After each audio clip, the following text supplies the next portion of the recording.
Bonjour chers auditeurs, c'est bonjour, bonsoir selon où vous êtes. Nous sommes encore dans la joie de présenter notre émission Yagatsoubaki. Et comme ça fait un certain temps, nous avons commencé avec le témoignage de Rukundo Jean-Pierre, notre ami, notre frère qui habite à Vancouver, au Canada, et qui vraiment s'est disponibilisé pour construire en partant de l'expérience de sa vie. Ça fait, je pense, autour de 2 mois que vous suivez son témoignage en Kirundi. Et depuis 2 semaines, nous avons commencé avec la version française parce que nous savons que la jeunesse d'aujourd'hui, surtout ceux qui vivent dans la diaspora, leur Kirundi commence à s'éteindre petit à petit. C'est pas ce que nous encourageons, mais c'est ça que nous constatons. Alors, c'est pour cette raison vraiment que nous avons pensé faire cette version française. Alors, Jean-Pierre, bonjour. Toi, on est dans à peu près, c'est la journée. Même si les heures sont différentes, je me permets de te dire bonjour. Bonjour, ici c'est le matin. Bonjour à tout le monde, dépendamment où vous êtes, ou bonsoir. Chez nous, ici à Ottawa, il est 10h57. Et vous, chez vous là-bas? Il est 7h57. Ah, quand même. Il y a un écart assez grand. Oui. Ah oui, hein? C'est pourquoi quand tu viendras pour la conférence, c'est en avion que tu vas venir. Je vais faire 5 heures ou plus dans l'avion. Dans l'avion. Oui. Vraiment, je prie le Seigneur qui te bénisse, qui te donne beaucoup de travail à faire pour gagner de l'argent. Parce que ça s'appelle se donner. Hein? Ça s'appelle se donner, acheter le billet pour aller donner un témoignage aux gens, je sais qu'ils seront très touchés. Oh, ça vraiment que Dieu te bénisse. Ce cœur-là, c'est un cœur divin. C'est pas un cœur qu'on rencontre souvent. Hein? Merci beaucoup. Oui. Alors, je m'excuse. On va continuer notre témoignage, n'est-ce pas? C'est le matin, tu n'as même pas pris ton petit café du matin, mais tu es quand même disponible. Oh, je le suis, absolument. Ok. Madame, les enfants, ils vont bien? Très bien, ils vont bien, tout va bien. Parce qu'il y a que c'est en famille, hein? C'est vraiment en famille que nous parlons. Hein? Oh, bien sûr, toujours. Oui. Donc, c'est bien que ta famille se porte bien, Jean-Pierre. Oui, même l'objectif, c'est construire des familles. En tout cas, ce n'est que ça. Hein? Parce qu'une famille qui se porte bien, et si elle parvient à contaminer une autre famille, et si les deux contaminent les autres, ça va faire toute une communauté. Hein? Et une communauté qui contamine une autre communauté, finalement, ça fera une nation, n'est-ce pas? Mais c'est ça, et en plus, une famille, c'est une église. En tout cas, tu as déjà compris. Merci beaucoup. Alors, voilà, on commence. Je suis en train de penser là où on était. Et je me rappelle bien que vers la conclusion, c'était juste, tu étais en week-end, tu t'étais vraiment révolté devant ton oncle et tu lui dis absolument les vacances je les passe chez ma mère. Et effectivement, tu es parti là-bas et quelque chose qui a créé un peu d'émotion en moi, c'est quand tu as dit que quand tu es rentré en bus, tu rentrais en pleurant, en pleurant parce qu'il y a certaines choses qui ne t'ont pas plu. Tu as trouvé vraiment que là où tu venais de passer les vacances, c'était pas chez toi à 100%, Et quand tu es revenu, je me rappelle aussi d'une lettre que ton oncle a eue, je ne sais pas, je pense que c'est ça. De toutes les façons, je me rappelle qu'on avait clôturé sur vraiment séquence émotionnelle et je t'ai dit, alors on va arrêter maintenant et pour que la fois prochaine, on continue le témoignage. Est-ce que tu pourrais, si tu es d'accord, tu pourrais continuer à partir de là, Jean-Pierre? Oui, merci beaucoup. Alors, je repars pour Bujumbura. C'est tout près, c'est pas loin. C'est une affaire de 45 minutes. Mais le fait que ma sœur ne pouvait pas dire qui j'étais, ça m'a frustré et ça m'a fait penser à c'est quoi ça, qu'est-ce qui se passe. Mais c'est ainsi, c'était la vie, c'était comme ça. Alors, mon oncle ne m'a pas demandé ce qui s'est passé, comment je me suis senti. Non, ça s'est passé inaperçu. J'ai continué à faire mes occupations de vacances, jouer au football, aller partout. Et puis en plus, je n'étais pas quelqu'un qui pensait beaucoup pour un moment. J'avais développé quelque chose en moi, un mécanisme qui m'aidait à supporter certaines choses. Même aujourd'hui, je pense que c'est resté.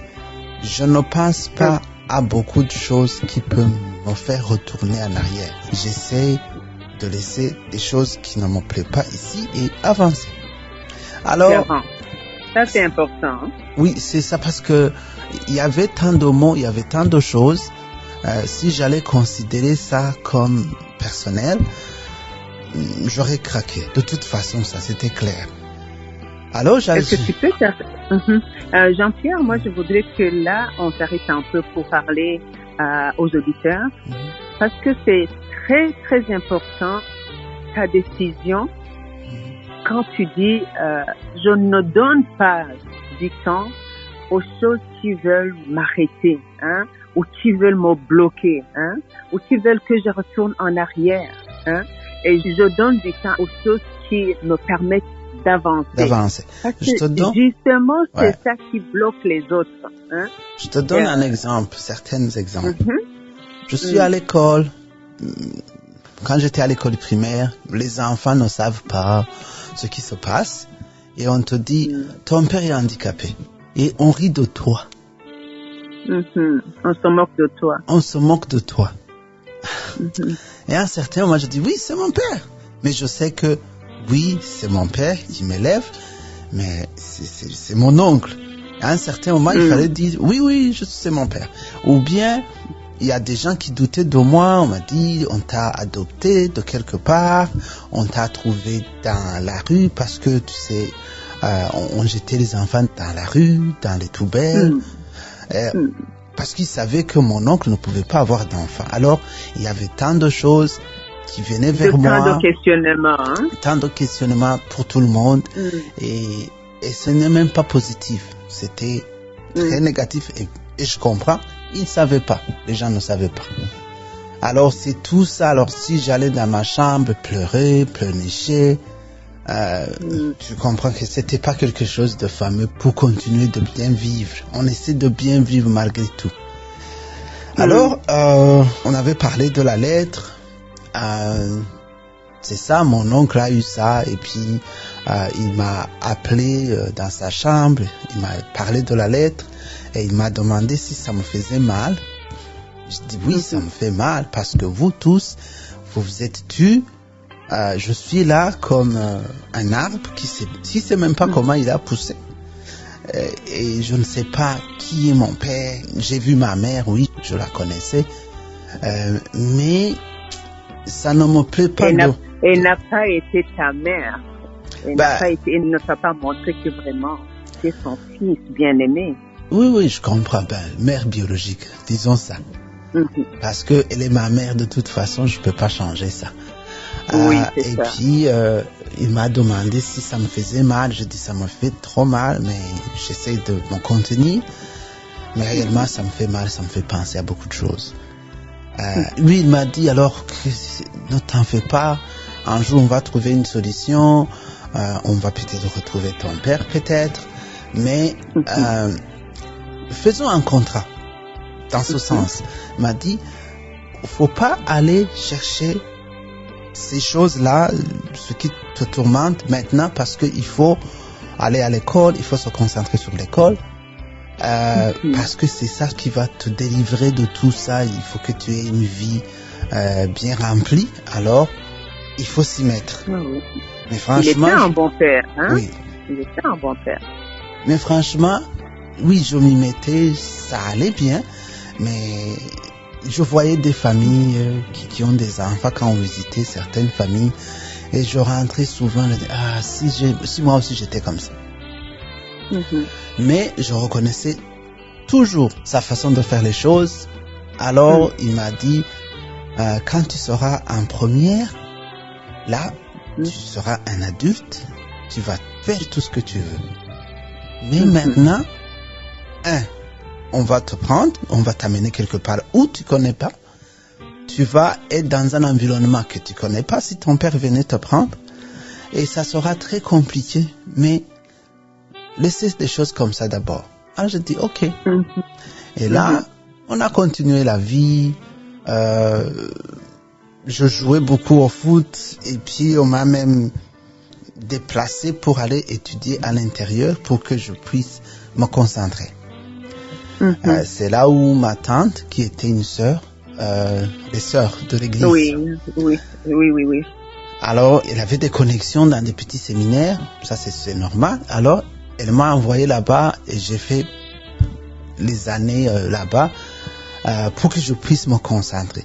Parce que je ne sais pas si c'est à cause de ça, j'étais un peu distrait. Je pouvais être parmi les 20 ou même plus. Et me réveiller après, essayer de ramener la note à la hausse. J'étais capable, mais j'avais pas de temps. J'étais pas tranquille. Ça, il faut que les gens le sachent. Quelqu'un qui n'est pas tranquille, faut pas demander beaucoup de choses. Et à un certain moment, je voyais je dessinais des familles de 5 sur le papier. C'est ça. C'est à cause de la famille qui te manque. J'étais seul à la maison. À certains moments, je dis, mais les autres, ils ont avec qui jouer. Moi, je jouais avec les adultes. Oui, il y avait quelques enfants dans le camp. Mais pendant les vacances, ces enfants-là partaient voir leur mère. Alors, j'étais seul dans tout le camp où il y avait 400 personnes adultes. Alors, et un seul petit. Oui, j'ai continué, je suis allé au petit séminaire, j'ai fait des années là-bas. C'est là où j'ai dit, je pouvais passer une année, même 2, sans voir ma mère parce que je reviens à Bujumbura pour 2 semaines. Après, je repars, je reviens pour une autre période de 2 semaines. Et en vacances, je me déambule en ville, je fais tout ce que je veux. Et là, c'est une année qui passe sans voir ma mère. Ça pouvait faire 2 ans, par exemple. Parce que j'étais loin, parce que j'ai passé peu de temps à Bujumbura. Mais là, ça, quand même le sport, ça m'a plu parce que ça ne m'a pas permis de m'asseoir tout le temps. Il y avait moyen de s'asseoir et de penser tout. Je pensais à tout moment, mais pas vraiment si profondément. Mais quand j'étais seul, là, je pensais à beaucoup de choses. En tout cas, tout ce que tu viens de me dire, Jean-Pierre, ça me met au cœur que tu avais même si tu voyais tant de personnes, tu avais une vie de solitude. Et puis, un enfant de 15, 16, 17 ans, seul, vraiment, c'est la main de Dieu qui t'a protégé parce que il y a tant de choses mauvaises là qui pouvaient vraiment te détruire. Et je comprends que tu dis, même si je pensais, même si je faisais des dessins d'une famille de 5 personnes que moi je n'ai pas, que je voyais ailleurs, mais quand même, tu ne laissais pas cette solitude ou cette tristesse vraiment t'amener loin. Et c'est ça que j'aime. Et c'est ça que les auditeurs devraient comprendre pendant que tu es en train de nous parler de cette vie, vraiment que tu étais seul. Même si tu avais un oncle qui t'aimait, il ne pouvait pas vraiment te satisfaire émotionnellement. Oui. Et en plus, j'ai pas eu le temps d'être enfant parce que je me souviens, ma fille m'a dit, papa, toi, tu n'as pas eu le temps d'être enfant. Laissez-nous jouer, laissez-nous faire des choses. Parce que à 10 ans, bon, bien sûr, il y a d'autres. Tu étais sérieux, hein? Que tu commençais à être très sérieux. À 10 ans, c'est moi qui lavais mes habits. Donc, il avait ordonné à quelqu'un qui était souvent à la maison de ne pas laver mes habits. Alors, c'est moi qui lavais mes habits. Ça, c'est normal. Mais il y a d'autres enfants qui ont des mamans qui disent, OK, est-ce que c'est tout prêt? Tout est prêt. Viens voir. Non. Alors, c'est moi qui me faisais, j'allais, dans la cuisine, aller chercher la nourriture. Si je ne mange pas, il n'y avait pas personne qui dit, allez manger. Non. Alors, à 13... Alors, Jean-Pierre, avec tes enfants, je m'excuse.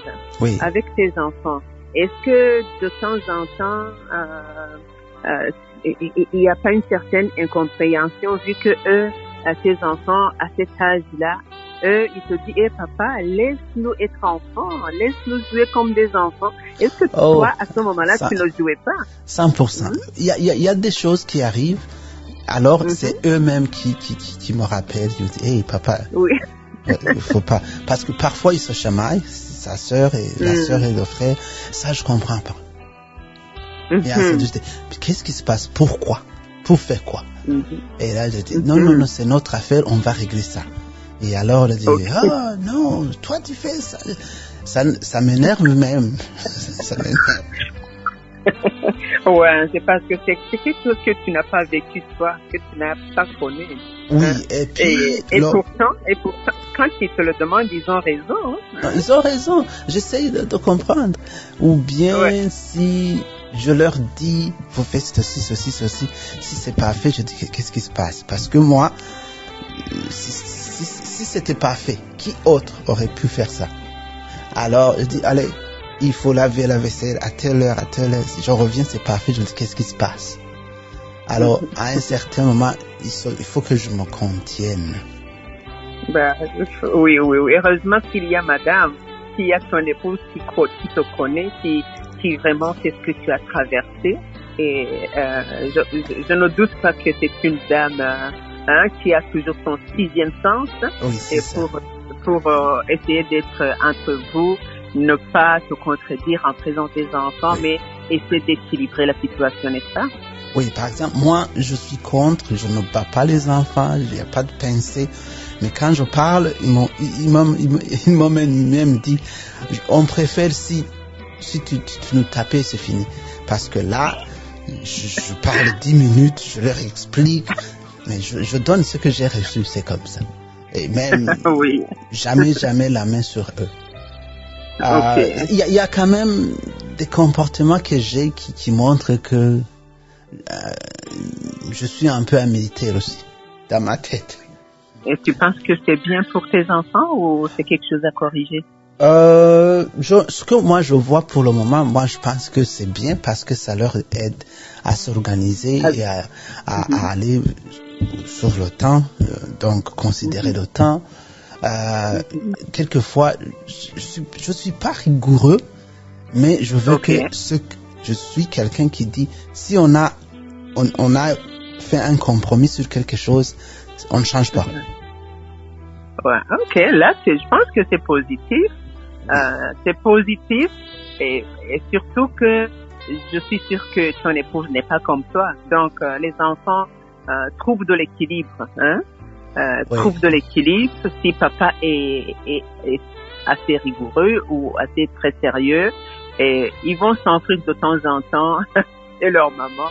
Et je pense que c'est ça en famille. Il faut des gens, il faut que le couple se complète pour le bien des enfants. Oui, et puis en plus, dans la vie, il faut savoir que chacun a ses options de faire ce qu'il veut à un certain moment.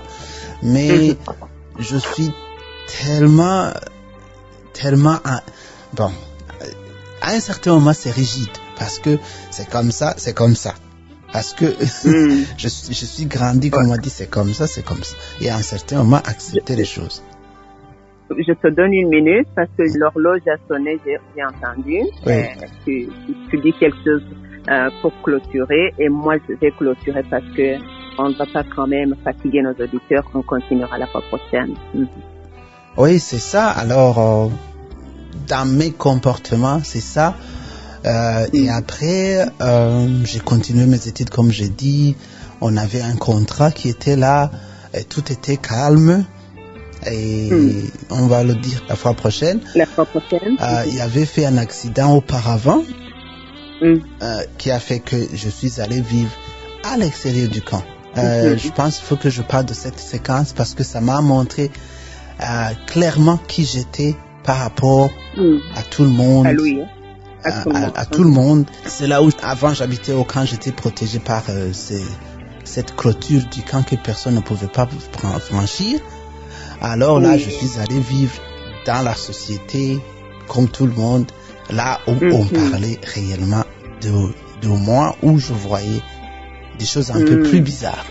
Alors, c'est en famille que tu es passé, dans une autre famille? Parce que lui, il a fait 2 ans à l'hôpital. Oui. Alors, il fallait que j'aille habiter quelque part, parce qu'il fallait que j'aille à l'école aussi. Alors, j'ai habité dans 2 places, parce que il y avait, j'ai quitté une place pour aller une autre, parce que j'étais pas content de ça. C'est ça. Tu n'étais pas le bienvenu dans ces 2 familles-là? Non, j'étais le bienvenu, mais c'est de ma façon de vivre qui a fait que... Je pense que même là où j'habitais, ils avaient raison. Moi, qui étais au camp, qui était habitué d'aller circuler n'importe où, et qui savait que mon oncle était au lit, donc il pouvait pas me voir. Je comprends. Alors, à cet âge-là, être surveillé, être discipliné, c'est pas facile. Hein? Je suis dans une famille où je dois... il doit rapporter mon absence si je suis pas là. Il faut, d'où viens-tu? C'est à un certain moment, qu'est-ce qui se passe ici? Je comprends.